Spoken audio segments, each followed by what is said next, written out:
Baik, Bapak Ibu.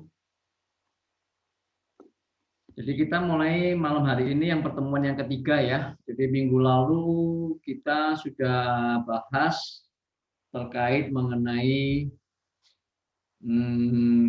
pengertian kata menerima di dalam Yohanes 1 ayat 12 itu ya. Minggu lalu saya sudah jelaskan. Jadi kata menerima itu tidak boleh kita pahami hanya sekedar mengaku dengan mulut percaya dan kemudian dibaptis ataupun kemudian kita pergi ke gereja menjadi orang Kristen, tidak boleh dipahami seperti itu ya. Waktu itu minggu lalu saya sudah menganalogikan itu dengan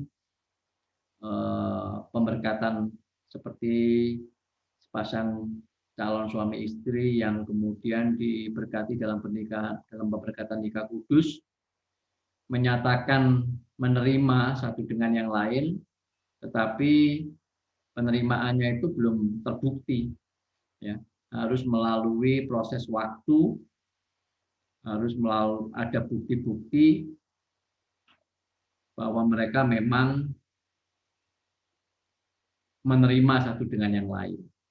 Nah, kita pun dengan Tuhan sebagai mempelai Kristus, dan Kristus adalah mempelai laki-laki, kita gerejanya, ya kita menerima, tapi penerimaan kita itu harus dibuktikan gitu kan. Dan bahkan kalau di dalam dengan Kristus, penerimaan itu jauh lebih kuat maknanya, ya kan?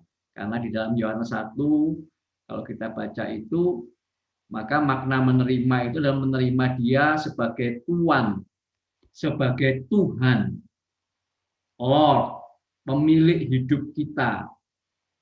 Nah, jadi lebih kuat lagi. Jadi analogi mengenai pernikahan itu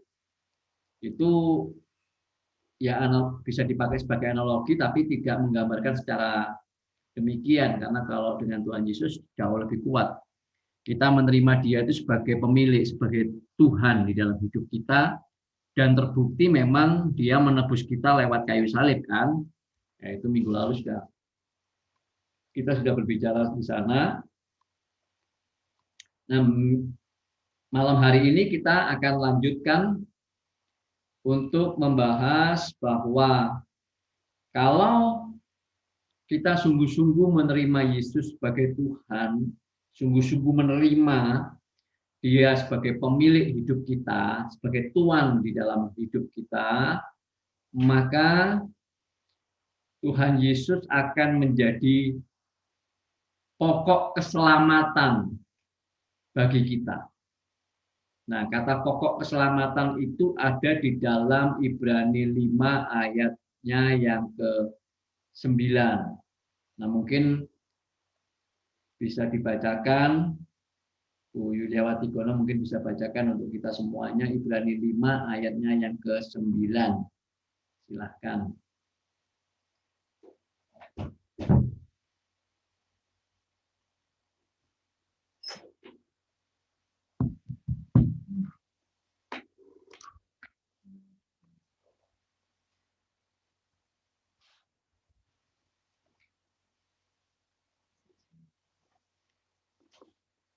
Oke, Ibrani 5 ayat yang ke-9.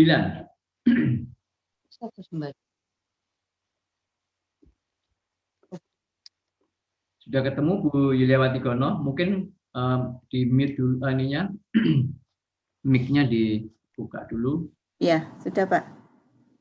Ibrani 5 ayat 9. Dan sesudah ia mencapai kesempurnaannya, ia menjadi pokok keselamatan yang abadi bagi semua orang yang taat kepadanya. Nah, menjadi pokok keselamatan yang abadi, ya, bagi semua orang yang taat kepadanya. Taat. Itu kata itu penting, nggak boleh hilang, karena hanya untuk orang yang taat. Ya, artinya taat di sini juga yang sungguh-sungguh menerima Yesus sebagai Tuhan, sebagai tuan di dalam hidupnya. Nah, berkuasa penuh. Nah, ini memang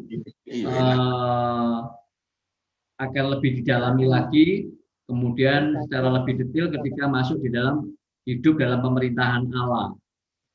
Itu pun juga terkait dengan masalah ini. Jadi ia menjadi pokok keselamatan yang abadi bagi semua orang yang taat kepadanya. Nah, itu ya. Jadi Tuhan Yesus dalam hal ini menjadi pokok keselamatan untuk setiap orang yang memang menerima Dia sebagai Tuhan dan Juru Selamat, ya Bapak Ibu Saudara. Nah, tetapi di dalam Ibrani 5 itu sebenarnya kita mesti harus membacanya tidak hanya di dalam Ibrani 5 ayat 9, tetapi kita mesti harus juga membacanya mulai ayatnya yang ke-7, ya. Dalam hidupnya sebagai manusia, di dalam hidupnya Tuhan Yesus sebagai manusia, Ia telah mempersembahkan doa dan permohonan dengan ratap tangis dan keluhan kepada Dia, dalam hal ini Bapa, yang sanggup menyelamatkannya dari maut. Dan karena kesalehannya Ia telah didengarkan. Jadi sebenarnya Tuhan Yesus bisa memohon supaya Bapa menyelamatkan Dia dari maut, tetapi ternyata itu tidak dilakukannya. Karena Tuhan Yesus lebih memilih untuk tetap taat, bahkan sampai taat di atas kayu salib. Ya, justru karena itu maka kemudian dikatakan karena kesalehannya Tuhan Yesus telah didengarkan. Dan sekalipun Ia adalah anak, Ia telah belajar menjadi taat. Nah, ini kan dari apa yang telah dideritanya. Baru kemudian ayat 9, dan sesudah Ia mencapai kesempurnaannya, Ia menjadi pokok keselamatan yang abadi bagi semua orang yang taat kepadanya. Nah, ini. Jadi tema kita mengenai menjadi anak Allah yang sah ini tidak lepas daripada Ibrani 5 ayat 7 dan 9 ini, Bapak Ibu Saudara. Bagaimana Tuhan Yesus yang kita sudah menerima Dia sebagai Tuhan, sebagai Tuan di dalam hidup kita, sebagai pemilik di dalam hidup kita itu, kalau kita mengaku diri sebagai pengikut Kristus, sebagai orang Kristen, maka Tuhan Yesus itu sudah berhasil menjadi pokok keselamatan karena ketaatannya, karena kesalehannya. Ya. Di sini tidak ada KKN, tidak ada nepotisme, ya, antara Bapa dengan Tuhan Yesus, ya, dengan anak Allah, ya.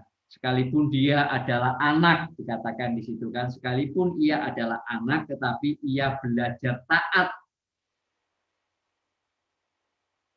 dari apa yang dideritanya. Itu ayat 8. Sehingga kemudian setelah Ia mencapai kesempurnaannya, Ia menjadi pokok keselamatan. Nah, inilah Bapak Ibu menjadi poin penting kalau kita menjadi orang Kristen. Tidak mudah, tidak boleh dengan mudahnya saja kemudian kita mengatakan sebagai anak Allah. Aku sudah anak Allah loh, karena aku sudah orang Kristen, sudah ke gereja, sudah ini dan sudah itu. Belum. Mungkin secara status, oh iya. Tetapi secara keadaan apakah kita sudah layak, apakah sudah pantas disebut sebagai anak Allah. Ya. Keadaan yang pantas dan layak untuk disebut sebagai anak Allah adalah keadaan kalau kita sudah mengikuti jejaknya Tuhan Yesus. Ya. Makanya di situ dikatakan bagi yang taat. Nah, di sini kita dibutuhkan sebuah ketaatan, sebuah ketundukan. Ya. Jadi ketaatan, ketundukan inilah iman sebenarnya Bapak Ibu Saudara, ya. Gitu loh. ketundukan untuk melakukan kehendak Allah. Jadi ini yang dibedah saya lebih bedah lebih dalam lagi, lebih detail lagi di dalam hidup dalam pemerintahan Allah itu di materi setelah ini. Itu memang justru di sini Bapak Ibu. Ya. Untuk supaya kita sungguh-sungguh berproses berkeadaan menjadi anak Allah, bukan cuma statusnya saja. Nah, karena itu maka kita harus mengikuti jejak Yesus, jejak Tuhan Yesus di dalam ketaatan. Barulah kemudian Tuhan Yesus itu akan sungguh-sungguh bisa menjadi aitios. Pokok keselamatan itu dalam bahasa Yunani-nya digunakan kata aitios, penggubah, komposer. Ya, jadi kalau kita mengikuti jejaknya, kita sungguh-sungguh menerima Dia sebagai Tuhan di dalam hidup kita, sebagai Tuhan, sebagai pemilik, maka kemudian kita mengikuti jejaknya, kita taat, maka Tuhan Yesus yang sudah berhasil menjadi pokok keselamatan itu karena ketaatan dan kesalehannya itu, maka Ia akan mengubahkan kita. Dalam proses itu kita akan diubahkan. Dalam ketaatan itu kita akan berproses untuk mengalami perubahan demi perubahan dari hari ke hari. Tapi kalau kita tidak mau taat, maka tentu saja balik lagi. Maka tentu saja penerimaan kita di pertemuan Yohanes 1 ayat 12 itu menjadi berarti tidak terjadi di dalam hidup kita. Hanya orang yang memang menerima Yesus sebagai pemilik hidupnya, maka orang tersebut akan bisa taat. Tidak mungkin ya orang itu bisa taat kalau dia tidak menerima Yesus sebagai Tuhan dalam hidupnya. Ya. Demikian juga sebaliknya. Ya. Kalau dia taat, berarti dia sungguh-sungguh menerima Yesus sebagai Tuhan dalam hidupnya. Kalau tidak, ya berarti cuma ngomong tok. Mulutnya berkata, oh ya, aku percaya Tuhan Yesus, Juru Selamat. Kalau kita mengatakan dia Juru Selamat itu Bapak Ibu, ya, itu sungguh-sungguh berarti dia menyelamatkan hidupku. Dia menebus hidupku, membuat jadi hidupku ini terselamatkan. Sehingga aku yang mestinya nggak selamat, sekarang karena aku menerima Dia sebagai Tuhan, maka aku sekarang berproses dalam keselamatan. Nah, banyak orang yang tidak memahami sampai sedemikian. Ya, Bapak Ibu. Banyak orang Kristen itu konsepnya salah. Ya, konsepnya salah. Karena apa? Pengajaran-pengajaran yang diterima itu seringkali kemudian mengesankan bahwa seolah-olah Tuhan Yesus itu juru selamat, Dia yang melakukan, kita pasif saja. Nah ini yang merusak. Jadi seolah-olah Tuhan Yesus yang mengerjakan itu, karena Dia kan juru selamat, jadi Dia yang menyelamatkan. Terus kemudian, apalagi keselamatan itu kan karena anugerah, bukan karena usaha kita. Maka kita jadi pasif saja. Yang aktif ya Tuhan Yesus saja. Nah, ini kekristenan yang salah konsep seperti itu, Bapak Ibu Saudara. Padahal kekristenan tidak demikian. Yang dinamakan anugerah itu adalah salib Kristus. Itu anugerah. Kita tidak layak untuk menerima, tapi Tuhan Yesus yang mengerjakan semuanya selesai sampai di kayu salib. Itu anugerah. Kita bukan karena kuat dan gagah kita, itu di situ. Tetapi setelah kemudian Yesus berhasil taat sampai di atas kayu salib, maka Dia memberikan keselamatan, maka respon kita, respon orang yang percaya, aku percaya Tuhan. Maka kemudian aku mau menerima keselamatan itu. Nah, respon ini loh. Bukan anugerah respon ini harus disertai dengan menerima anugerah itu yang tidak layak kita terima, itu namanya anugerah, berarti kita tidak layak menerima sebenarnya, ya. Kita terima dengan penuh tanggung jawab. Nah, ini di sini kemudian banyak orang Kristen, jemaat Kristen yang kemudian karena pengajaran yang tidak lengkap akhirnya menjadi orang Kristen yang salah konsep, Bapak Ibu Saudara. Dia pikir semuanya karena pengajarnya ngomong begitu bahwa semuanya sudah diselesaikan oleh Tuhan Yesus. Padahal yang diselesaikan oleh Tuhan Yesus itu di atas kayu salib. Kodrat dosa kita itu memang kutub dosa dan hukuman dosa kita memang ditanggungnya, tetapi kodrat dosa kita yang sudah mendarah daging, yang selama ini sudah begitu terekam dalam jiwa kita, dalam daging kita, itu harus kita selesaikan kalau kita mau sungguh-sungguh menerima Tuhan sebagai Tuhan, sebagai pemilik. Supaya kita berkeadaan sungguh-sungguh sebagai anak Allah. Ini yang banyak orang tidak paham. Banyak orang Kristen tidak paham. Ya. Sehingga menjadi anak Allah itu seolah-olah menjadi sebuah peristiwa yang otomatis. Terima Yesus berarti aku anak Allah. Terima Yesus dibaptis berarti aku anak Allah. Nah ini loh. Ini kesalahan yang sungguh-sungguh bisa membuat orang percaya tersebut bahkan bisa tidak sampai ke surga.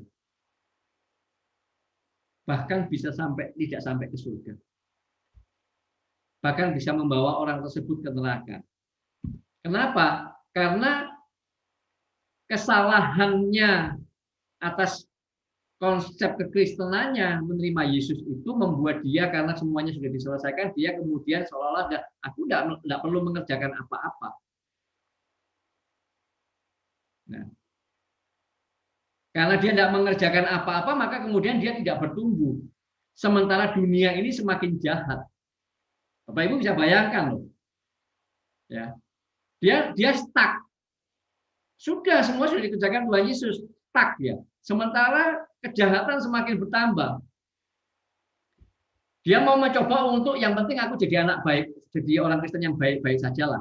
Dah, semuanya Tuhan Yesus, semua itu karena anugerah, bukan karena kuat dan gagah kita. Nah, akhirnya dia stuck. Kejahatan semakin kuat dunia ini. Maka dalam posisi yang seperti itu sangat-sangat rawan orang Kristen yang demikian akan jangan-jangan malah tidak sampai ke surga. Akan terseret oleh kejahatan dunia. Harusnya tidak demikian. Salib itu memang anugerah, tetapi ketika kita menerima salib sebagai penebusan dosa itu, maka kita menerimanya sebagai dengan respon yang penuh tanggung jawab. Keadaanku sungguh-sungguh masih jauh dari layak, sekalipun sekarang statusku sebagai anak Allah, karena Tuhan Yesus menebus aku. Aku mau ditebus. Aku mau sekarang menerima Dia sebagai Tuhan dan Juru Selamatku, sebagai pemilik dalam hidupku. Sekalipun aku keadaanku masih compang-camping, masih tidak layak, tapi aku akan berproses. Nah, proses inilah kemudian yang kita harus pahami sebagai mengerjakan keselamatan, dan di sana dibutuhkan ketaatan. Ketaatan itulah yang kemudian akan bisa membuat Tuhan Yesus yang menjadi pokok keselamatan itu, pokok keselamatan abadi tadi IT seperti itu, kemudian akan bisa mengubahkan kita lewat Roh Kudusnya, lewat Roh Kudus kita akan diubahkan dari hari ke sehari, Bapak Ibu Saudara, supaya kita tidak cuma berstatus sebagai anak Allah, tetapi keadaan kita diubahkan dari hari ke sehari, sungguh-sungguh berkeadaan sebagai anak Allah. Itu proses. Dan ini sangat-sangat logis banget gitu loh. Ya. Mungkin beberapa kali saya sudah pernah menggunakan contoh bahwa kalau misalnya seorang gelandangan diambil anak oleh orang yang kaya raya, gitu ya, oleh konglomerat misalnya gitu, mengangkat anak seorang gelandangan. Maka secara status memang gelandangan itu sekarang sudah bukan lagi gelandangan statusnya, tetapi sebagai anaknya konglomerat, anak angkat, gitu kan. Tetapi cara berpikirnya, sikap dan perilakunya, mannernya, cara tak misalnya yang simpel-simpel, cara makannya, cara jalannya, cara ngomongnya, tentu masih gelandangan. Harus berproses, diajar. Nah, ketika diajar itu harus dia taat. Dia mau menundukkan diri dan mau belajar. Kalau enggak, ya mana bisa berubah. Sangat logis sekali, gitu loh. Tapi banyak orang Kristen sulit sekali menerima ini karena seolah-olah kalau kita ada orang Kristen melakukan itu, seolah-olah itu dikesankan itu meremehkan kebesaran dan keajaiban dan kekuasaan daripada salib Kristus seolah-olah. Padahal bukan. Ya memang demikian, memang yang ditebus oleh Tuhan Yesus itu adalah hukuman dosa dan kutuk dosa. Ya. Tetapi keberdosaan yang sudah terekam, ya, yang sudah kita jalani, ya, kebiasaan dosa itu harus dihentikan dan tidak bisa otomatis. Salib itu tidak kemudian menghentikan kebiasaan-kebiasaan kita yang sudah sedemikian lama selalu berbuat dosa itu, kodrat dosa itu. Nah, itu harus kemudian kita yang harus mengalahkannya. Ya. Tentu di situ kita mengalahkannya juga disebut sebagai anugerah. Kenapa? Karena kita mengalahkannya bukan juga dengan kekuatan kita sendiri, Bapak Ibu Saudara. Di situ Allah memberikan fasilitas. Bagaimana kita dipimpin, dituntun oleh Roh Kudus, tapi kita juga mesti memberi diri untuk dipimpin. Allah memberikan Injil firman-Nya, tapi kita juga harus belajar Injil yang benar. Selalu ada dua arah. Tidak mungkin Allah itu dengan segala sesuatunya berasal dari Allah, kita cuma diam-diam saja terima hasilnya. Tidak demikian pasti. Allah memberikan Roh Kudus. Roh Kudus mau menuntun, mau memimpin, ya, tapi kita harus bersedia untuk dipimpin. Allah memberikan firman-Nya lewat Injil, lewat Alkitab, tapi kita juga harus mau belajar, harus mau percaya bahwa ini adalah firman Tuhan, dan kemudian kita belajar Injil yang benar, ya kan? Demikian juga ketika Allah menggarap kita dalam kehidupan sehari-hari lewat peristiwa-peristiwa, maka kita juga harus bisa meresponi dengan benar bahwa memang tidak ada, kalau kita ini mengasihi Tuhan, kalau kita ini memang tahu bahwa kita ini adalah miliknya Allah, Allah menggarap kita lewat berbagai-bagai peristiwa, baik yang baik maupun baik yang buruk, maka kita percaya tidak akan ada yang jelek yang Allah rencanakan di dalam diri kita.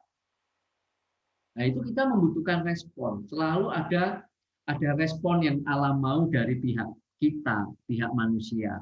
Dan kalau kita membaca dalam Ibrani 5 ayat 9 tadi kan sangat jelas sekali. Menjadi pokok keselamatan bagi orang yang taat. Nah, itu kan sudah jelas-jelas bahwa kalau tidak taat, ya enggak. Nah, ketaatan itu kan respon kita. Ya. Apakah kita mau taat atau kita mau tidak taat? Itu kan respon kita masing-masing.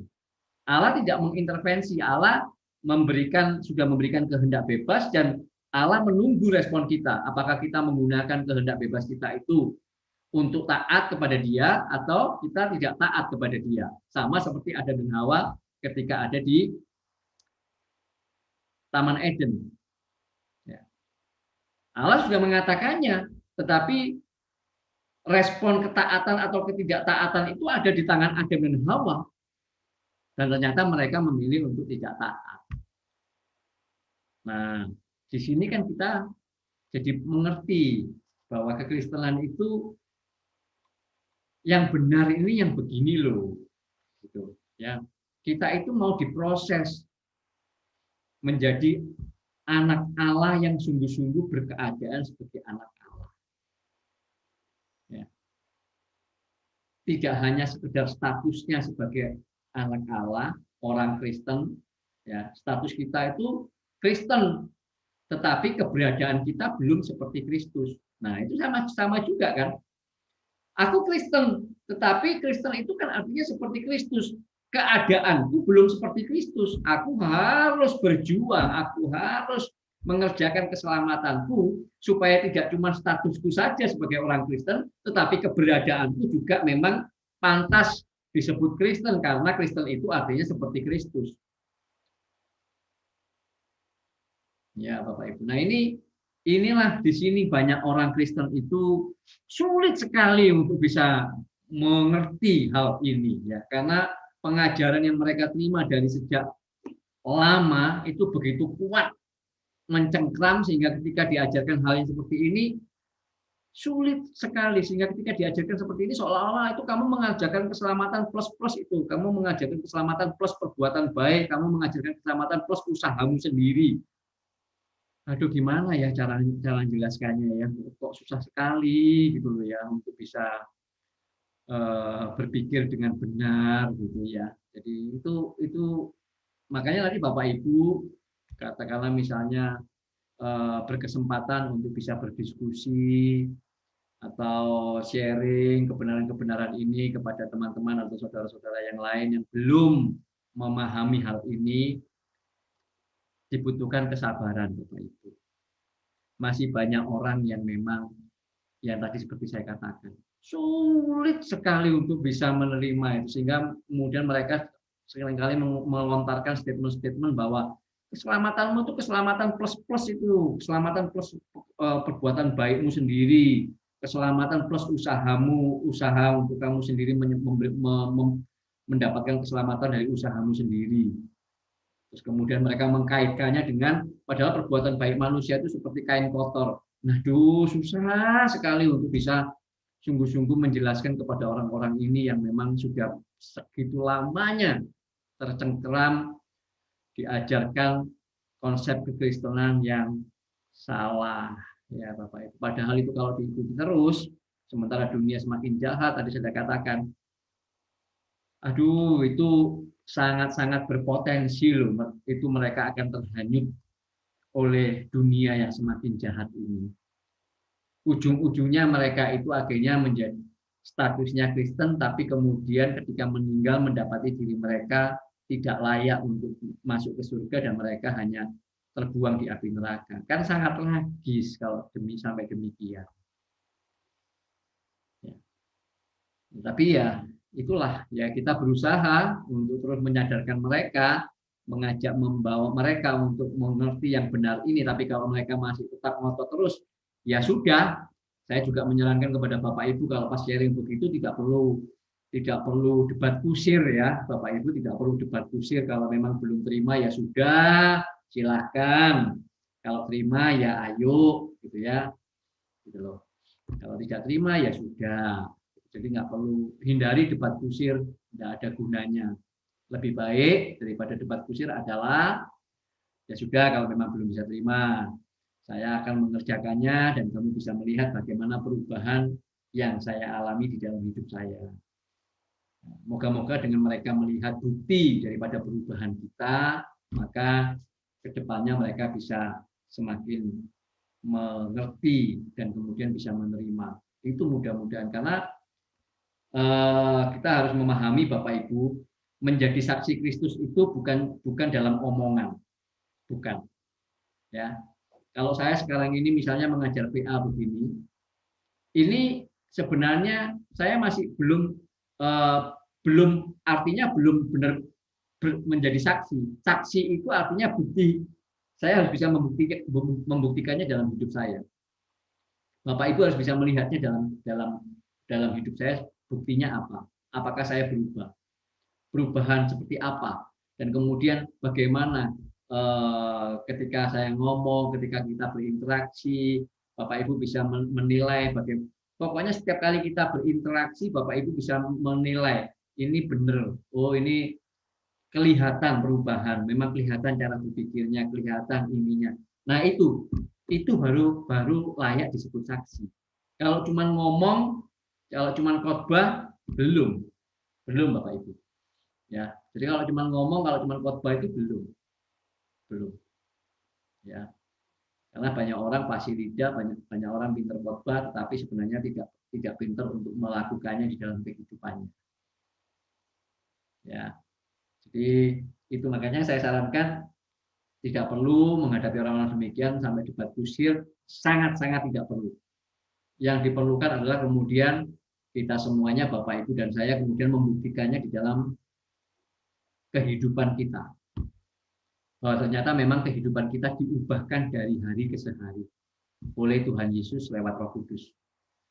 Sehingga benar-benar Tuhan Yesus itu menjadi pokok keselamatan, menjadi pengubah, menjadi komposer di dalam hidup kita. Mengubah kita dari apa namanya itu kodrat dosa yang mencengkeram kita, kemudian kita diubahkan, ya, kita dibebaskan dari sehari, kemudian kita bisa meninggalkan, ya, dari berkodrat dosa menjadi berkodrat ilahi. Nah, itu. Atau dari mulai yang tadinya itu kodrat dosa itu kalau saya gambarkan sebagai warna itu hitam, kemudian kita melewat perubahan-perubahan dari hari ke hari oleh pertolongan Roh Kudus dan oleh pengharapan Allah oleh karena Injil Kristus. Semakin hari semakin hitam itu yang tadinya hitam pekat menjadi hitam agak terang, lebih terang lagi, abu-abu gelap, abu-abu terang, terus semakin pudar sampai kita yang dinamakan sebagai berkodrat ilahi, mengambil bagian dalam kekudusan Allah di dalam 1 Petrus. Itu Bapak Ibu. Proses itu yang harus terjadi di dalam kehidupan kita, dan kalau kita mengalami proses itu, maka barulah kemudian kita layak disebut sebagai saksi Kristus. Bukan dengan perkataan, tetapi dengan perbuatan. Dengan perubahan yang terjadi di dalam hidup kita. Dan itu harus terjadi. Nah, untuk bisa terjadi seperti itu, maka kita tidak boleh punya konsep yang salah. Konsep kekristenan kita harus benar. Ya, anugerah yang kita terima itu adalah salib, itu anugerah. Kemudian kita menerimanya dengan respon yang dengan penuh tanggung jawab. Dan kemudian kita mengerjakannya dalam ketaatan. Nah, karena itu Bapak Ibu Saudara, maka satu hal yang kita tidak boleh lupakan ketika kita sedang berproses untuk dibebaskan dari kodrat dosa sampai kemudian kita berproses menjadi kodrat ilahi, maka tentu itu tidak mungkin akan terjadi kalau kita tidak benar-benar melepaskan diri kita dari segala kepemilikan, segala keterikatan. Kita lepaskan semua segala keterikatan kita terhadap dunia ini, terhadap uang, terhadap apapun kita lepaskan semuanya, supaya kita sungguh-sungguh bisa diajar menjadi murid Kristus. Proses itu sebenarnya proses pemuritan oleh Tuhan Yesus lewat Roh Kudus, Bapak Ibu. Makanya di dalam Lukas 14 ayat 33, kalau kita baca di sana Lukas 14 ayat 33, maka di sana dikatakan, demikian pula tiap-tiap orang di antara kamu yang tidak melepaskan dirinya dari segala miliknya tidak dapat menjadi muridku. Maka dalam proses perubahan ini, ketika Yesus menjadi pengubah, kita menerima dia sebagai Tuhan dan Juru Selamat, sebagai pemilik hidup kita, dan kemudian kita mau taat untuk berproses, ini adalah proses pemuritan. Dan proses pemuritan ini tidak akan pernah bisa berjalan kalau kita tidak bersedia untuk melepaskan diri kita dari segala keterikatan atas kepemilikan apapun. Ya, Bapak Ibu. Jadi bukan berarti kemudian kita itu punya rumah, kemudian kita jual, punya mobil kita jual, bukan begitu. Tetapi bagaimana hati kita, sekalipun saya punya rumah, saya bersikap seolah-olah aku tidak punya itu rumahnya, rumah itu aku tahu itu punya Tuhan. Aku punya mobil, semua yang aku miliki itu stempelnya Tuhan pokoknya. Sekalipun kita yang pakai, sekalipun kita yang menikmati. Jadi apapun yang terjadi atas segala sesuatu kita belajar untuk membebaskan hati kita. Enggak. Mau ada, enggak ada, itu pokoknya apa katanya dulu.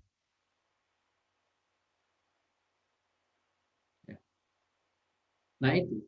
Mungkin Bapak Ibu lupa, itu apakah kita kemudian terus kita itu jadi orang yang pasif, enggak berjuang. Loh ya enggak.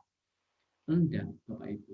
Tetap kita mengusahakan yang terbaik, tetapi hati kita tahu, dengan kita harus memastikan di dalam hati kita, aku berjuang dengan maksimal, tetapi ketika aku misalnya punya ini, punya itu sungguh-sungguh hatiku nggak terikat di sana.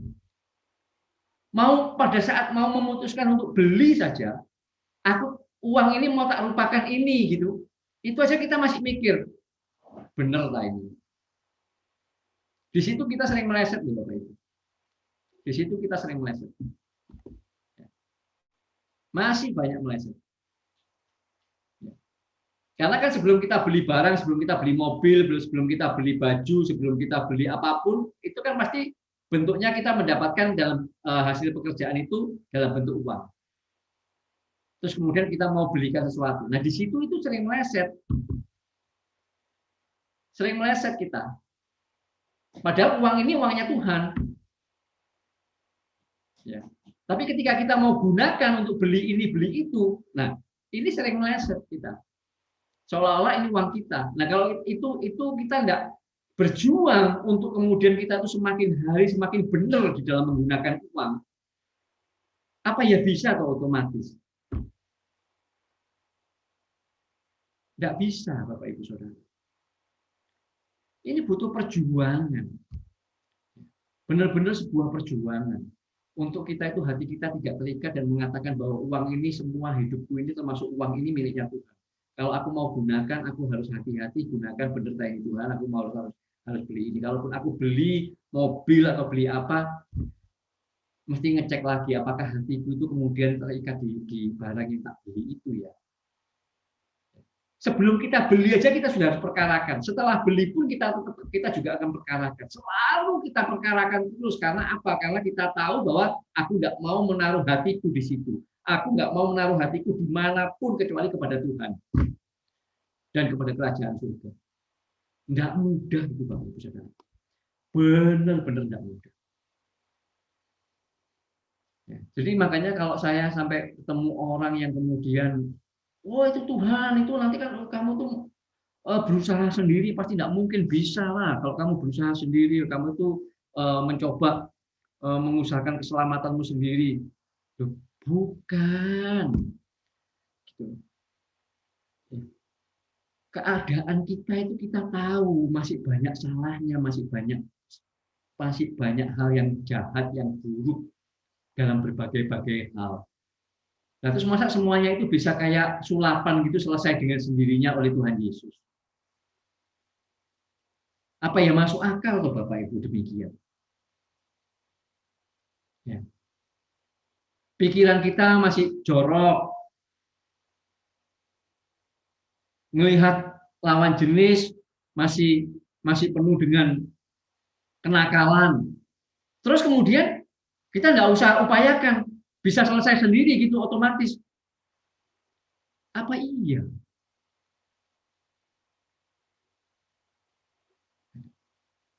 Demikian juga dalam hal-hal yang lain. Cara berpikir kita khususnya yang tidak benar, cara berpikirnya masih salah.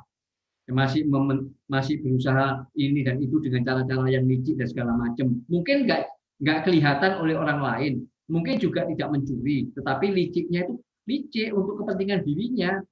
Kalau aku mau ke orang itu, nah kamu tak bantu. Tapi nanti aku tahu kamu tak bantu, nanti kamu sungkan sama aku ada saatnya aku minta kamu sesuatu. Licik. Apa ya bisa atau begitu itu terus kemudian selesai dengan sendirinya begitu. Kan enggak mungkin kan Bapak Ibu Saudara. Nah, kita yang kemudian oleh pertolongan Roh Kudus, oleh karena kebenaran Injil, kuasa yang menyelamatkan ini. Injil adalah kuasa yang menyelamatkan, kuasa Allah yang menyelamatkan. Oleh pengharapan Allah diperhadapkan pada situasi-situasi Nah, itu kan kita latihan berarti. Dilatih oleh Allah.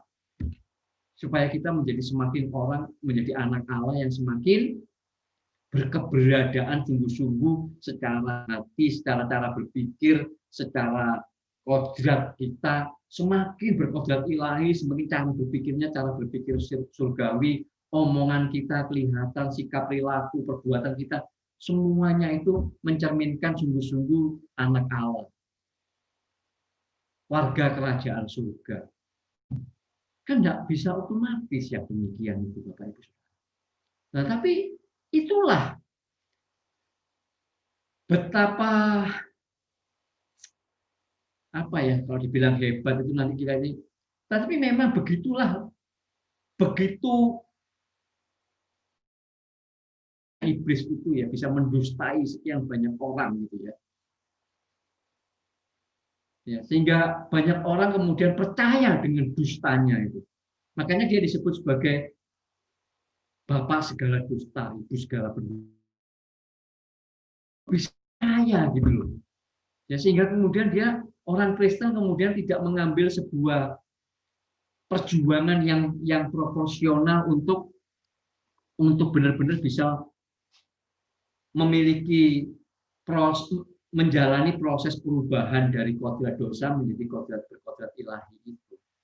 Karena percaya kepada dustanya si iblis yang disampaikan lewat mimbar-mimbar gereja juga, ya, bahwa enggak, itu semua Tuhan Yesus yang sudah lakukan semuanya. Dia kan sudah juru selamat. Selamatnya dari dia semuanya. Aduh. Ya. Itu benar-benar dusta yang akan membawa orang ke neraka. Jadi kita tidak boleh lagi begitu. Kita harus sekarang memahami kekristenan dengan sebuah konsep yang benar.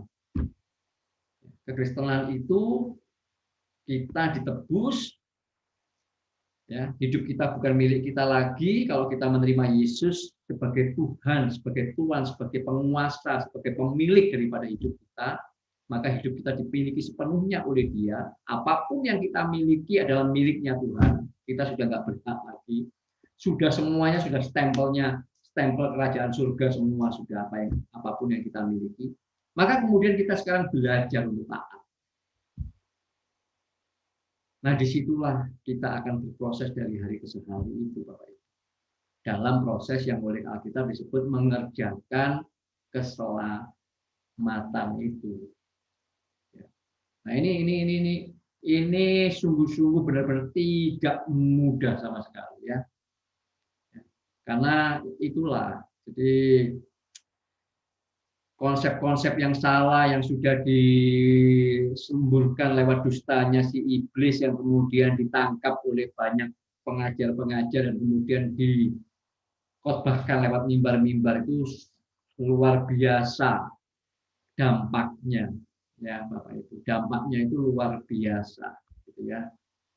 Oke, jadi hati-hati ya, hati-hati kalau kita mendengarkan khotbah, harus ada filternya, jangan cuma diterima mentah-mentah tetapi kemudian kita filter, kita punya filter apakah benar yang dikhotbahkan ini sesuai dengan Injil Kristus. Apakah memang Tuhan Yesus mengatakan begitu? Apakah memang Tuhan Yesus mengerjakan atau meneladankan seperti itu? Ya. Mengatakan dan meneladankan seperti itu. Apakah para rasul mengajarkan dan meneladankan yang demikian juga? Nah, itu harus sungguh-sungguh kita harus ngecek. Harus tidak boleh tanpa filter. Harus kita bisa memiliki kepekaan itu. Dan puji Tuhannya adalah bahwa kalau kita sudah belajar Injil yang benar, maka kita kalau sungguh-sungguh belajar Injil Kristus, maka kita punya kepekaan. Dan kalau kita sudah mulai berproses dalam perubahan itu, maka kepekaan kita akan semakin bertambah-tambah. Kita akan tahu ketika kemudian kita dengar khotbah, waduh khotbah ini tidak benar ini. Khotbah ini membawa orang ke dunia ini. Pasti kita akan tahu itu. Kalau sudah demikian, sudah dimatikan saja, tidak usah didengarkan. Tapi memang akan sulit kalau kemudian kita ketika nanti sudah ibadah. Kalau sekarang ibadah online kita bisa matikan aja karena remote-nya ada di tangan kita. Kita yang buka YouTube sendiri, kita merasa tidak benar, kita matikan saja, kita pindah channel. Tapi nanti kalau sudah ibadah offline, ketika kita sudah masing-masing sudah beribadah di gereja masing-masing, misalnya sudah masuk ke sebuah kebaktian, ya tidak mungkin kemudian kita akan meninggalkan ruangan di tengah-tengah firman Tuhan, di tengah-tengah khotbah. Rasanya kok tidak pantas. Tapi itulah Bapak Ibu. Di situ Bapak Ibu bisa kemudian nanti bisa bagaimana harus bersikap. Ya. Karena kalau kita masih mendengarkan terus dusta-dusta iblis dengan Injil palsunya, ya, yang yang keluar bahkan lewat mimbar-mimbar gereja juga, dan kemudian kebetulan kita juga ada di situ mendengarkan khotbah itu, waduh, Bapak Ibu harus bersikap, kita harus mengambil sikap, karena kita nggak boleh untuk kemudian menerima Injil palsu. Itu sangat berpengaruh dalam proses kita untuk berproses dalam perubahan untuk menjadi anak Allah yang sah.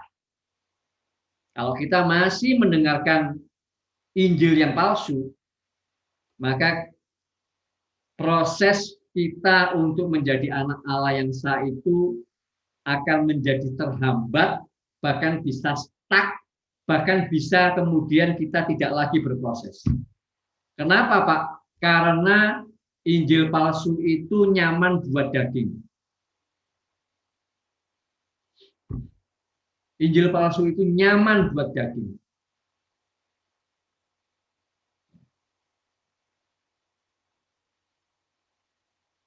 Gitu loh. Kalaupun misalnya ada tidak nyamannya juga, Pak, ketika kemudian kita harus saya harus misalnya katakanlah yang kebanyakan orang tidak nyaman apa ya, perpuluhan misalnya. Ya, mungkin sebagian besar orang tidak nyaman mungkin. Tapi pada akhirnya ketika kemudian diintimidasi dengan kutukan-kutukan, akhirnya takut, akhirnya memberi perpuluhan, ya kan? Tapi enak juga karena kemudian 90%-nya aku pakai sendiri kan sudah selesai bayar pajak gitu. Ya kan? 90%-nya kan sudah menjadi milik saya, Pak. 10%-nya sudah saya bayar, Pak. Nah, sementara kalau kita mau berproses menjadi anak Allah yang sah, 100%-nya seluruh hidup kita itu miliknya Tuhan loh. Kita sedang berproses untuk belajar benar-benar bagaimana menggunakan hidup kita, bagaimana menggunakan uang kita, bagaimana menggunakan harta kita, semuanya untuk kemuliaan Tuhan, untuk kemuliaan Allah. Bahkan semakin hari harus semakin militan. Membeli barang yang semakin kecil-kecil yang harganya mungkin nggak seberapa pun tetap kita perkarakan. Benar tak ini? Nah, tambah nggak enak kan untuk daging. Sementara kalau Injil palsu akan mudah menyeret kita karena itu enak untuk daging. Makanya tadi saya katakan kalau sudah sampai di titik itu Bapak Ibu harus membuat keputusan. Mau tetap berproses menjadi anak Allah yang sah, berarti tidak menutup telinga untuk Injil palsu, mau cuma benar-benar mendengarkan Injil Kristus, berproses menjadi anak Allah melalui Injil Kristus. Tapi kalau tidak, maka kemudian masih mau mendengar itu, pasti ya, akan terhambat prosesnya, bahkan bisa stuck, bahkan bisa tidak lagi berproses menjadi anak Allah yang sah. Karena dagingnya lebih suka dengan yang palsu. Yang palsu itu lebih nyaman. keduniawian ini lebih tampak nyata di depan mata kita, lebih nyaman, lebih bisa kita rasakan sekarang semuanya ya, dibanding dengan surga kekekalan yang kita tidak bisa lihat.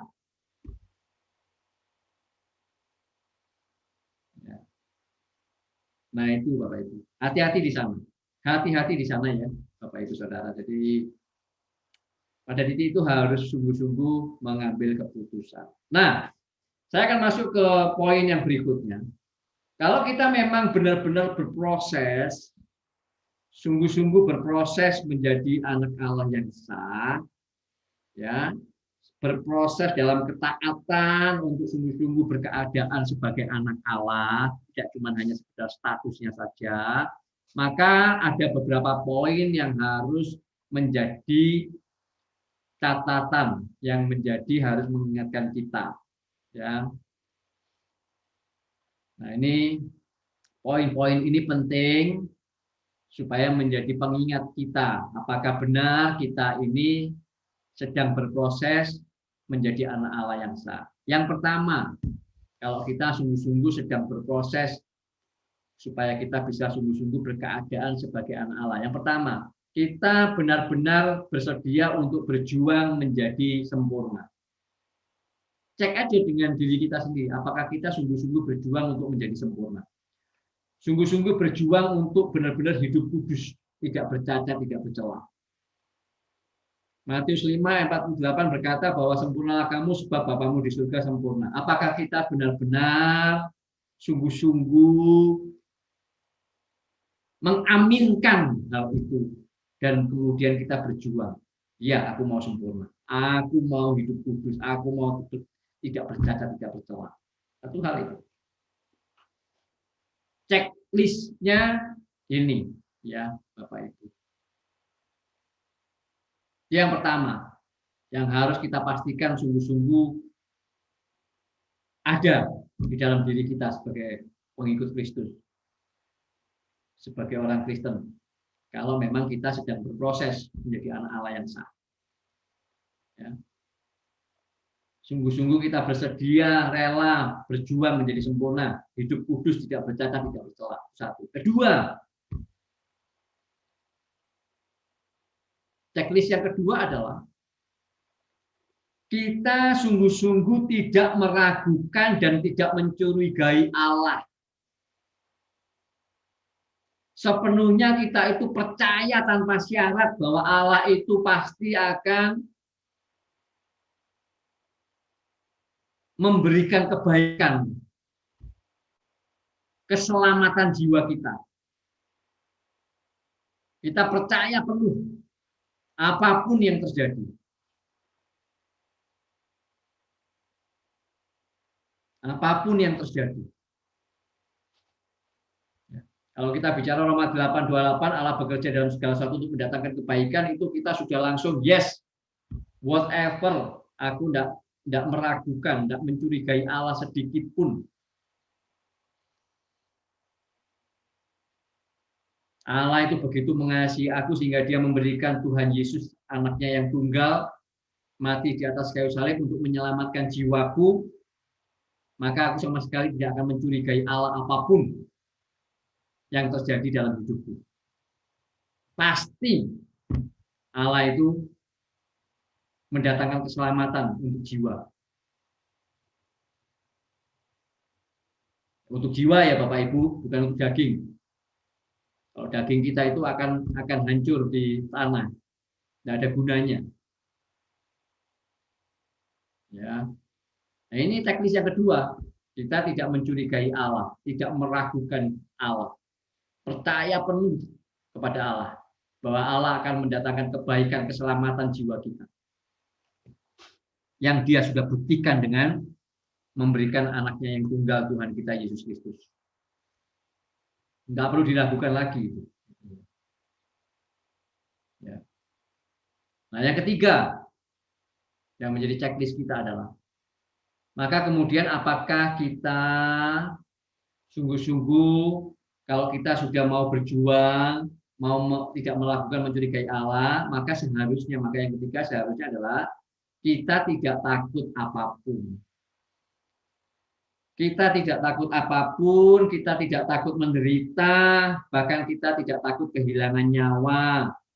Nyawa dalam artian mimpi-mimpi, obsesi, kita sudah tidak punya, udah pokoknya kita yang Allah mau deh, suka-sukamu Tuhan. Sungguh-sungguh kita bisa berkata suka-sukamu Tuhan. Enggak takut kita. Bahkan kalaupun kita harus menghadapi kematian secara fisik, kita juga tidak takut.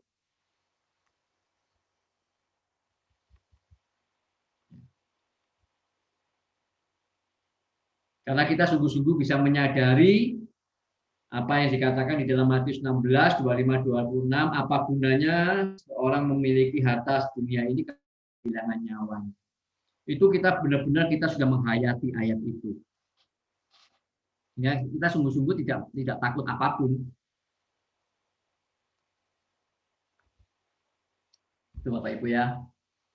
Itu checklist yang ketiga. Kalau memang kita mau rela, mau bersedia berjuang, kita mempercayai Allah, tidak mencurigai, tidak meragukan Dia, maka kita menjadi orang yang benar-benar tidak takut keadaan apapun. Kita rela menderita, tidak takut kita menderita, tidak takut kita kehilangan nyawa. Nyawa dalam artian kita kehendak Tuhan saja yang jadi, bukan kehendakku, ya. Bahkan kita juga tidak takut kepada kematian secara fisik. Ya. Checklist yang keempat adalah kalau kita sungguh-sungguh orang-orang Kristen, orang-orang percaya, umat pilihan perjanjian baru yang sedang berproses supaya memiliki berkeadaan sebagai anak Allah yang sah, maka yang keempat adalah kita menghayati bahwa hidup kita di bumi ini adalah kita sebagai pendatang dan orang asing di bumi. Kewarganegaraan kita adalah kewarganegaraan kerajaan surga, bukan orang bumi, bukan orang dunia. Maka dengan penghayatan yang demikian, kita sudah tidak mengharapkan kebahagiaan dunia. Apalagi kemudian kalau kita hari ini melihat dunia semakin hari semakin rusak, dunia semakin hari semakin tidak karu-karuan, semakin jahat, semakin amburadul, semakin ketidakadilan merajalela dan semakin luar biasa. Wah, kita malah semakin penghayatan kita akan semakin kuat bahwa memang dunia ini sudah akan menuju kepada kehancurannya, dan memang kita bukan warga negara dunia, kita ini adalah warga negara kerajaan surga. Kita ini hidup di bumi sebagai orang asing dan pendatang kok. Maka kemudian kita akan semakin bisa untuk tidak lagi mencari kebahagiaan di dunia. Tidak lagi mengejar-ngejar kebahagiaan di dunia. Kita sudah lebih mengarahkan diri kepada kehidupan di surga, kehidupan di langit baru dan bumi yang baru. Nah ini yang keempat ya Bapak Ibu. Apakah memang benar? Jadi cek, jujur saja dengan diri kita, apakah memang begini keadaanku. Kalau belum, berarti ya belum. Enggak ya, aku masih seneng ya, aku masih disukakan, masih suka ini, masih suka itu, masih pengen menikmati ini, pengen menikmati itu, maka ya berarti masih jauh, masih belum berarti. Tapi kalau semakin hari kita semakin, aku dunia ini semakin ini, aku tak mengarahkan diri ke surga aja, dan memang warga negara surga. Nah, dan itu kemudian terbukti, nah itu berarti kita sudah mulai on track yang benar kita. Tuh, Bapak Ibu. Ya. Itu yang keempat ya. Kelima, kalau kita sudah menghayati yang keempat tadi itu, maka yang kelima ini nyambung. Ya, sebenarnya 1 sampai nanti checklist ini nyambung semua dari mulai 1. Yang kelima, maka kemudian kita akan merindukan untuk tinggal di surga. Kita merindukan untuk tinggal di rumah Bapa. Kita sungguh-sungguh rindu untuk bisa kapan pulang, kapan ketemu Bapa. Ya bukan berarti kemudian kita minta mati, bukan, tapi hati ini rindu. Karena kita sudah tidak lagi takut akan kematian. Maka kita memiliki kerinduan seperti kita rindu mau ketemu dengan kekasih hati kita. Ketika orang pacaran dulu, ketika kita pacaran, kita kapan hari Sabtu wayang ngapel gitu ya. Kapan waktunya kita jalan berdua. Itu punya kerinduan untuk itu. Punya kerinduan untuk itu, Bapak Ibu Saudara. Nah, dicek apakah kita sudah rindu belum? Memiliki kerinduan enggak kita untuk bisa segera bertemu dengan Bapa? Bukan berarti pengen segera mati, enggak. Aduh, aku pengen ketemu ya. Gitu. Pengen ketemu dengan Bapa, enggak cuma sekedar masuk surga. Ya. Tapi kita sungguh-sungguh bisa diterima oleh Bapa di dalam rumahnya. Di dalam rumah Bapa, bukan cuma sekedar sampai di surga, sampai di langit baru bumi baru. Tapi tidak bisa masuk ke Yerusalem surgawi. Tidak bisa masuk ke dalam ibu kota langit baru bumi yang baru. Yerusalem surgawi itu. Ya. Dan kita rindu untuk bisa sampai di rumah Bapa. Nah, ini yang kelima. Itu checklist. Masing-masing kita ngecek. Ya, Bapak Ibu, apakah memang benar-benar demikian keadaan kita? Ya. Mungkin hari ini belum, tetapi kita berproses, prosesnya harus menunjukkan progresivitas. Tidak boleh hanya terus cuma ngomong sekedar proses itu enggak. Itu bohong kalau begitu. Jadi prosesnya harus kelihatan progresivitasnya. Ya. Nah, itu. Yang kelima, checklist yang kelima adalah kita kemudian juga memiliki kerinduan yang besar untuk bisa dipakai oleh Allah, menjadi rekan sekerja Allah yang semakin efektif di tangan Allah. Kita punya kerinduan, rindu untuk bisa Allah pakai, untuk Allah bisa menjadi kita semakin efektif, kita bisa semakin menjadi mitra kerjanya Allah yang semakin efektif di tangan Allah, alatnya yang semakin efektif. Tentu masing-masing kita masing-masing beda-beda ya Bapak Ibu. Ada orang yang semakin efektif ketika dalam hal misalnya secara akademis, ada yang secara keuangan, ada yang secara kecakapan-kecakapan, kebisaan-kebisaan tertentu yang dimiliki, itu dipakai oleh Allah menjadi semakin efektif. Artinya kita memaksimalkan potensi yang Allah sudah berikan di dalam hidup kita, apapun itu, entahkah itu berupa uang, entahkah itu berupa ilmu pengetahuan, entahkah itu berupa kecakapan-kecakapan atau kebisaan-kebisaan yang lain, itu sungguh-sungguh kita maksimalkan karena memang kita rindu lewat itu Allah bisa memakai kita lebih efektif. Ini banyak orang nggak mengerti, sehingga banyak orang ngomong, oh, omongannya surga-surga terus saja kayak orang pengen mati ya bisa. Gitu. Padahal mereka tidak melihat poin 6 ini adalah kita memaksimalkan seluruh potensi kita karena kita memiliki kerinduan untuk supaya Allah bisa memakai kita semakin efektif. Lewat apa? Ya lewat seluruh potensi yang Allah berikan kepada kita. Bakat, minat, kepandaian, kecerdasan, kesempatan, entahkah itu berupa masing-masing tadi seperti saya katakan, apakah kita menjadi pengusaha yang sukses dengan memperoleh sejumlah uang yang besar sehingga uang itu karena hati kita memang benar-benar tahu bahwa kita miliknya Tuhan, semua hidup kita milik Tuhan, maka uang itu miliknya Tuhan. Kita menjadi alat yang semakin efektif dengan uang kita, uang yang dihasilkan. Atau bukan uang, ilmu. Atau yang lain lagi. Atau seperti olahragawan, kebisaan, kecakapan, apalagi yang lain-lain. Itu juga bisa semakin kita maksimalkan supaya dengan kerinduan lewat itu Tuhan bisa menggunakan kita, memakai kita semakin lebih efektif.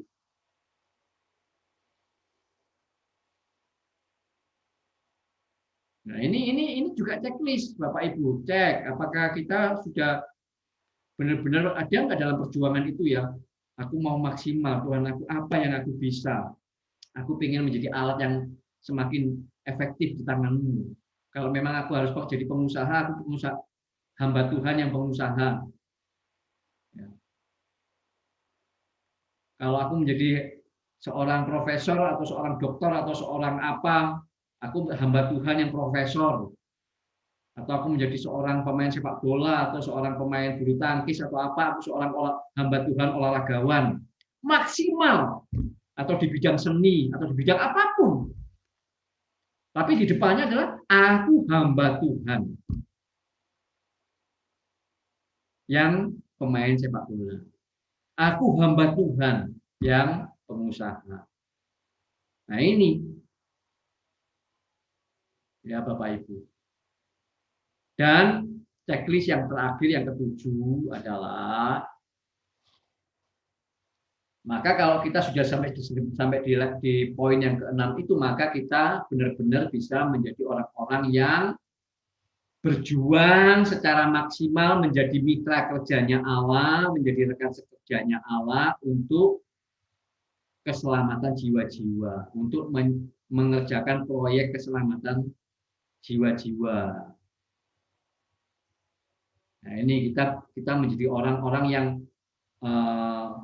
anak-anak Allah, hamba-hamba Tuhan yang memang berjuang dengan maksimal, berjuang tanpa batas untuk menyelamatkan jiwa-jiwa dalam proyek keselamatan ini yang sudah dimulai oleh Tuhan Yesus itu lewat kayu salib, lewat karya salibnya.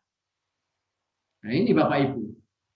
Jadi makanya kalau kita melihat belajar begini, maka kita sekarang harus sudah paham kan, orang disebut anak Allah itu yang mengesahkan itu bukan organisasi gereja, bukan kemudian dikasih surat baptis, atau kemudian pendetanya ngomong kalau kamu sudah rajin ke gereja, kamu sudah memberi persembahan, karena kamu sudah aktif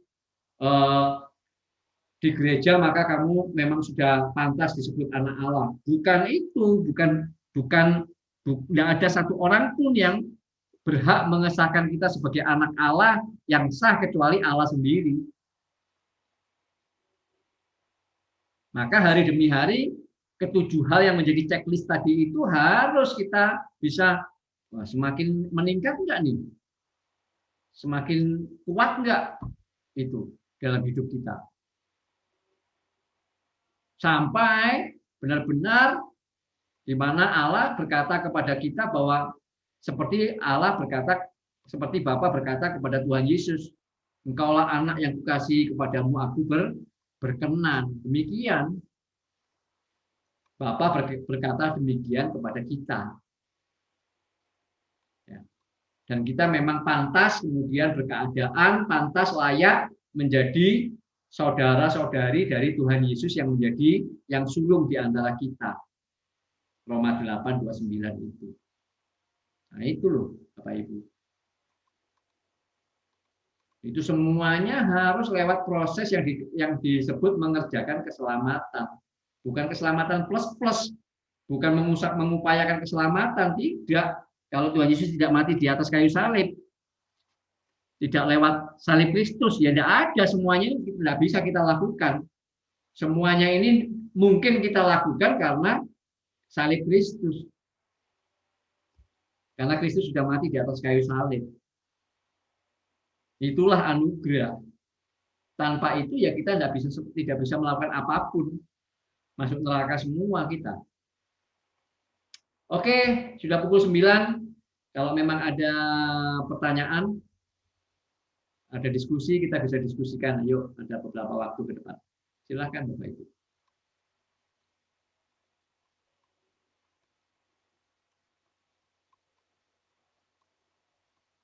Ada, silakan. Pak Andoko mungkin, Pak Yu, silakan. Ayo kita bisa diskusi, sharing juga boleh. Pak Donihan, silakan. Pak Joni enggak pernah tanya. Pak Joni selalu jelas terus Pak Joni ini pokoknya. Pak Joni, Bu Mami, silakan loh. Ya Pak. Udah jelas. Jelas saya. Ya, Sharing boleh, silakan. Atau ada misalnya ngalami sesuatu yang mungkin agak sedikit kontradiktif atau apa, silakan, nggak apa-apa. Kita bisa diskusi, kita bisa sharing, Bapak. Atau menanyakan yang mungkin kurang jelas, silakan. Hari. Saya ya Pak ya. Ya, silakan. Tadi itu Pak Edi dengan memberikan contoh misalnya orang kaya ambil anak jalanan itu Pak ya. Ya. Itu memang cocok untuk gampang dipahami. Jadi kalau boleh dengan bahasa saya ya, jalanan itu kan tidak terdidik misalnya Pak. Jadi tidak ada aturan cara makan. Mungkin bisa menggunakan sendok garpu dengan baik, wis dipolok-polok gitu makan, tangan kotor ya wis oke. Ya. Cemot-cemot gitu. Nah, kalau dia diambil sama orang kaya, kan diproses, diajarin bersihan misalnya. Betul. Bersihan, cara makan, diatur begini begitu, dan di mana itu seakan-akan membelenggu dia punya kebebasan. Nggak enak jadinya ya. Nah, tapi bebas. Enak diambil orang kaya, dia bisa menikmati fasilitas, dapat makanan yang lebih enak, apa. Tapi enggak enaknya itu dia sudah dilarang, misalnya, ya tetap kumpul-kumpul sama anak gelandangan, kan pasti enggak mau Pak. Orang nggak boleh, ya kan? Nggak boleh dong. Orang tua angkatnya itu pasti juga nggak mau kan. Loh, makan dengan tangan kotor mulu ya nggak boleh. Iya, jadi diajarin malah dari tata bahasanya diatur yang biasanya meso-meso misalnya Pak. Kan enggak boleh lagi. Betul. Nah itu kan sudah karakter kadang kan sulit ya. Untuk menghilangkan secara cepat itu karena dia memang dari tidak terdidik itu dididik untuk menuju menjadi orang yang istilahnya berkualitas gitu. Ya. Nah itu memang tadi contohnya Pak Edi cocok. Ya, ya. Jadi disitulah makanya Bu Yuliawati Gono. Memang seolah-olah bahkan sekarang ini pun dari anak gelandangan dengan cara berpikir, dengan cara-cara hidupnya itu tiba-tiba bisa otomatis gitu. Apa ya mungkin toh? Gitu. Otomatis, jadi kita nggak perlu berusaha terus otomatis berubah dewek jreng gitu, berubah gitu. Apa ya mungkin gitu ya kan? Lah kan ya enggak toh. Tapi ya betapa sulitnya loh ngomong dengan orang itu kalau sudah menerima dustanya iblis itu, aduh, karena ya tadi itu enakan langsung gitu. Kalau Tuhan yang bekerja saja kita sudah enak, tinggal terima matengnya gitu loh. Ya, nah ini yang kita harus semuanya Bapak Ibu untuk ayo kita sampaikan ke teman-teman yang lain. Kalau memang Roh Kudus berikan kesempatan, kalau Allah berikan kesempatan kita untuk bisa bersaksi, bicara dengan mereka. Bukan karena apa-apa, supaya jangan sampai mereka itu sudah dipungut, pakai analogi gelandangan ya, sudah diambil dari jalanan, sudah tidak lagi, seharusnya tidak lagi menggelandang, sudah diambil di rumah bapak, di rumah orang kaya itu, tetapi ternyata mereka tidak berubah kualitasnya, tidak berubah cara berpikirnya, tidak berubah cara perilakunya, sikapnya, akhirnya nanti malah dibuang. Itu loh. Itu kan tragis. Itu kan tragis. Ya. Alkitab mengatakan bahwa Allah itu tidak memandang muka. Ya, dia menghendaki semua manusia selamat. Allah itu menghendaki semua manusia selamat. Tetapi sekalipun Allah menghendaki, Tentu, tapi tetap Allah punya tatanan. Sudah dikasih kesempatan untuk bisa berproses, diajari, dikasih roh, sudah ditebus oleh Tuhan Yesus, ya, dengan putra tunggalnya, sudah dikasih Roh Kudus, sudah dikasih Injil. Allah sendiri bahkan sudah menggarap lewat peristiwa-peristiwa sehari-hari. Masih juga dablek, masih juga tidak mau ngerti, tidak mau berubah. Ya sudah, kan? Allah tidak mandang muka. Kalau tidak mau ya sudah. Nah, kalau sampai seperti itu kan ya apa enggak ya tragis. Dan kalau kemudian taunya begitu itu ketika kemudian sudah berdiri di penghakiman, kemudian Allah ngomong, aku sudah kirim si A, aku sudah kirim si B, aku sudah ingatkan kamu lewat peristiwa ini, aku sudah ingatkan kamu. Tetap saja kamu memilih untuk melakukan hal yang lain. Apa kita itu nggak cuma nangis, itu nggak cuma geru-geru itu kita. Aduh, nggak tahu gimana deh. Ngeri pokoknya lah. Ya. Pak, saya mau tanya yang poin 6, Pak.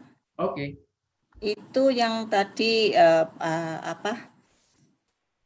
semakin merindukan untuk memakai potensi yang ada secara efektif itu ya sebagai ya. sekerja di kerajaan Allah itu. Pertanyaan saya, Pak, kalau orang di bumi ini tidak memperoleh kesempatan untuk ini kan secara duniawi pekerjaan yang berbobot tinggi, Pak. Jadi bukan tidak memperoleh kesempatan. Sebetulnya dia potensi ada tapi tidak memperoleh kesempatan di situ. Apakah di nantinya di LB3 ini iya pancetai, Pak. Maksudnya itu potensinya ya level bawah gitu, Pak. Oh, enggak. Misalnya ada office boy, office girl gitu loh, Pak. Oke, enggak ada masalah. Kalau itu ya gitu, Pak. Jadi. Oh, enggak ada masalah. Jadi ketika kita dilahirkan di dunia ini, setiap manusia itu, kemudian kita lahir dari keluarga-keluarga yang berbeda. Ada yang lahir di keluarga miskin, ada yang lahir di keluarga kaya. Ya, ada yang lahir di pedesaan, ada yang lahir di kota dengan segala fasilitas yang lebih memadai, macam-macam. Ya, tentu di situ ada keadilan Allah kan, ya. Kalau memang seseorang itu kemudian secara dunia dia lahir di desa, kemudian pendidikannya rendah, kemudian dia menjadi office boy ketika melamar di sebuah kantor gitu ya. Apakah kemudian ketika si office boy ini menjadi Kristen dan mengerti kebenaran ini dia tidak bisa maksimal? Oh, enggak, bisa maksimal. Bisa maksimal. Dalam seluruh posisi kita bisa maksimal. Dan Allah dalam keadilannya itu melihat kemaksimalan yang ada di dalam posisi kita masing-masing. Semakin kita dipercayakan banyak tetapi kemudian kita tidak bisa maksimal, sementara yang sana dipercayakan sedikit tapi bisa maksimal, dalam tatanan keadilan Allah diperhitungkan begitu. Makanya hati-hati loh Bapak Ibu. Hati-hati. Semakin kita dipercaya banyak, ya, dipercaya uang yang lebih banyak, dipercayakan ilmu yang lebih banyak, dipercayakan kebiasaan, fasilitas yang lebih banyak. Oh, hati-hati Bapak Ibu, itu harus kita pertanggungjawabkan di hadapan Allah. Nah, ya kan? Seharusnya kalau kita mengerti kebenaran ini, maka kemudian kita bisa berhitung, loh aku ini dikasih kecerdasan, lahir di keluarga, aku sekolah tinggi, aku cerdas, aku bisa ini, bisa itu, aku punya uang yang lebih banyak. Waduh, aku gak benar-benar tanggung jawab ini di hadapan Tuhan, mati aku. Mestinya kita ngomong begitu.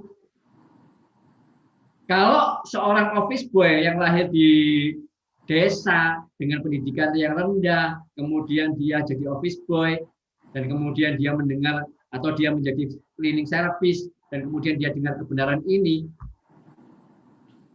dia kemudian dalam posisinya itu benar-benar mau maksimal, aku meskipun cleaning service, meskipun office boy, enggak apa-apa wis aku ngomong ketemu orang dia ngomong misalnya ya kan, ketika dia lagi bersihin di kloset atau di WC, di cleaning service-nya, di office boy, dia cerita.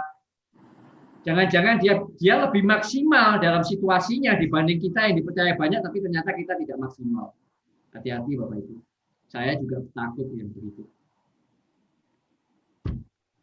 Betul. Jadi kita mesti harus sungguh-sungguh, Tuhan sudah percayakan banyak, Tuhan sudah berikan banyak. Ya, kalau kita diberi banyak, kita dipercaya banyak, berarti kan tanggung jawab dan tuntutannya juga besar kan, dan juga banyak kan. Nah, itu benar sekali Bu. Jadi di situ hati-hati ya. Jadi sungguh-sungguh hati-hati. Memang kita semua harus menjadi maksimal dengan seluruh potensi yang Allah percayakan. Ada yang dipercayakan 1 talenta, ada yang dipercayakan dengan 5 talenta, 10 talenta masing-masing, tapi semua kita harus bertanggung jawab.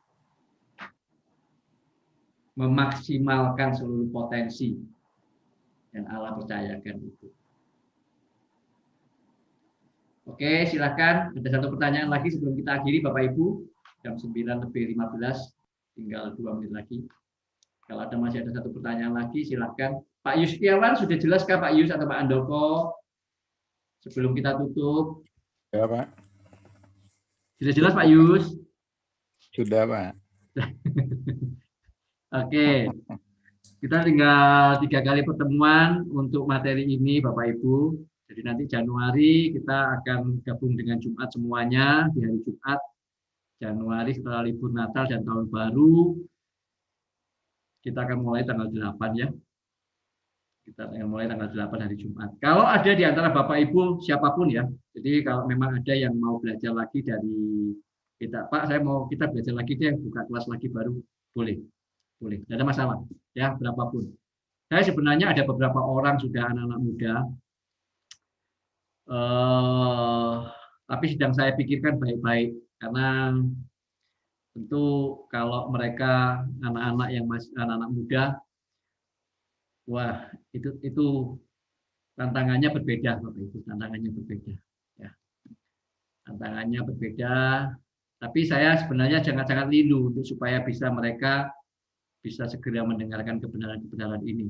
Tapi saya perlu timing waktu Tuhan yang benar-benar pas. Ada beberapa orang sebenarnya ada beberapa orang sudah sebenarnya sudah mau lewat Zoom.